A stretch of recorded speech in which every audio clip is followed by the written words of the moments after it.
Bem-vindo ao Cilindro Mestre, sua fonte de conhecimento em freios automotivos. Vídeo 33, tubo e flexível. O seu gostei é muito importante. Ajude a promover o canal e levar conhecimento aos demais. Vamos aqui à definição, né, de um tubo. Tubo, conforme o dicionário explica, é um objeto cilíndrico oco usado para conter ou conduzir líquido, gases ou outros materiais. E pode ser feito aí de diversos materiais. No nosso caso, a gente vai chamar tudo de tubo. O que é diferente entre um e o outro é a rigidez, certo? Você tem um tubo metálico, basicamente aí, e um tubo flexível, né? O tubo metálico, que é a maior parte do sistema aí, que vai levar a pressão que é criada no cilindro mestre para o freio de roda, e a parte que é flexível justamente é para fazer a ligação da carroceria, né, e da tubo rígido com o freio de roda, porque aí você tem a subida, a descida de suspensão, tem o distorçamento de roda, esse tipo de coisa. Então isso é compensado pelo tubo flexível. A matéria-prima para o tubo basicamente é aço e cobre.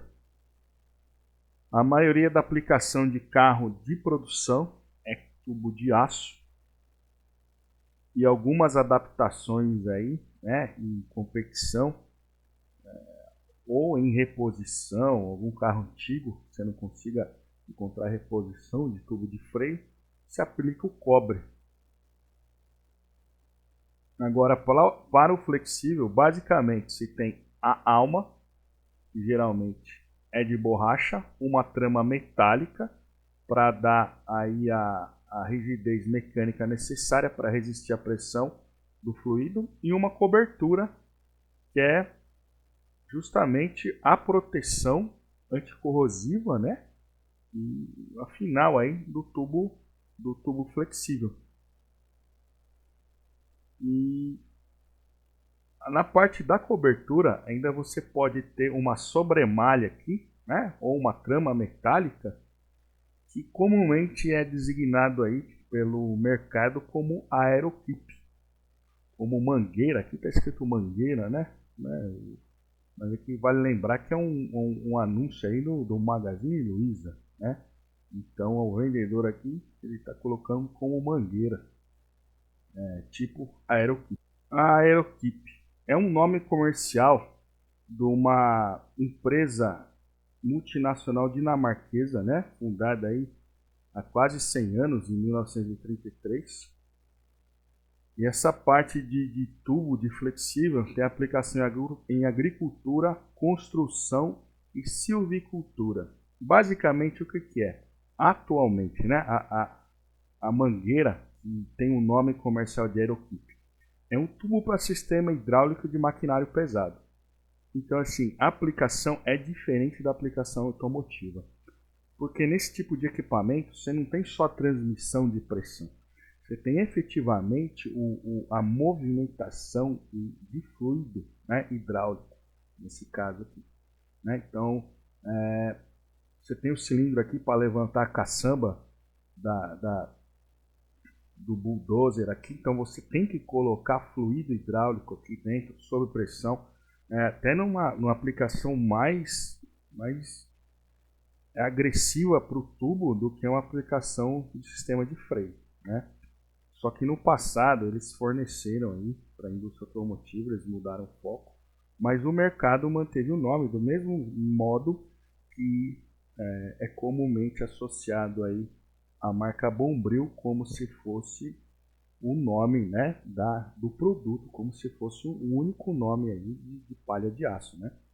Então aqui é o mesmo modo. Atualmente não existe mangueira aerokip para aplicação automobilística. Quem fabrica esse tipo de mangueira com a sobremalha metálica utiliza esse nome aerokip do modo indevido, né? Porque isso aqui é propriedade de outra empresa. Expansão volumétrica. Num trecho de tubo rígido ou de tubo flexível, Existe aí um volume interno, né, que nesse caso é preenchido por fluido de freio. E na pressão atmosférica, a gente tem um valor né, nesse volume que aumenta de acordo com a pressão do fluido de freio. Então, se aumenta a pressão do fluido de freio, esse volume que a mangueira contém aumenta também. Né? Então isso é a expansão volumétrica, que além de estar relacionado com a pressão do fluido, também está relacionado com a matéria-prima desse tubo flexível rígido. Né? Então a gente tem aqui em ordem decrescente, né, do maior para o menor, tubo rígido de aço, tubo rígido de cobre, flexível aeroquip e flexível comum. O aeroquip aqui, pela aquela malha adicional, né, a última, mais externa, aí, ela dá uma resistência um pouco maior. Por que a gente está falando disso? Isso aqui influencia diretamente no pedal fill. O quanto você precisa gastar no curso de pedal para o sistema chegar numa determinada pressão.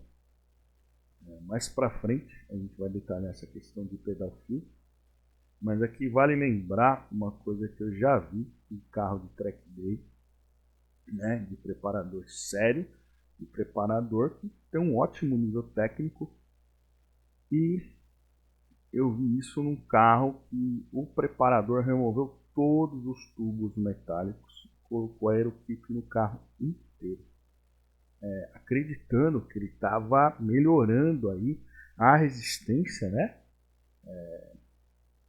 a temperatura do flexível, toda a tubulação aí do fluido de freio, né, e também da questão da beleza. Sobre a beleza, né, não vale a pena comentar, porque realmente fica bonito no cofre do motor, aquele cofre bem cuidado, aqueles tubos aeroquips brilhantes, né, saindo ali do cilindro mestre, descendo no painel dash, um vai para a direita, outro vai à esquerda, para as caixas de roda dianteira, bonito fica. Só que você está aumentando aí a expansão volumétrica e você está gastando mais pedal de freio para atingir a mesma pressão que se você tivesse mantido a configuração de fábrica, que é tubo rígido, onde você está preso na carroceria e flexível quando você tem a transição da carroceria para o freio de roda. E vale lembrar que um flexível de freio original dificilmente vai sucumbir aí à temperatura num carro, mesmo num carro preparado que ande aí na rua, que faça arrancada, esse tipo de coisa. Pode ocorrer alguma coisa em carro de track day que tenha um uso muito intenso, mas é um uso extremamente intenso, e se utilize aí o aeroquip, né, ou um tubo tipo aeroquip. Conforme já foi explicado, o aeroquip não fornece mais para a indústria automobilística. Então, assim, é uma aplicação muito específica, né, que acabou sendo difundida aí no meio automobilístico como a solução ideal para toda aplicação que você tiver de tubo ou de flexível. Mas não é bem assim na definição técnica. Espero que tenha gostado do vídeo. Por favor, curta, comente, inscreva-se, ligue as notificações e compartilhe com os amigos.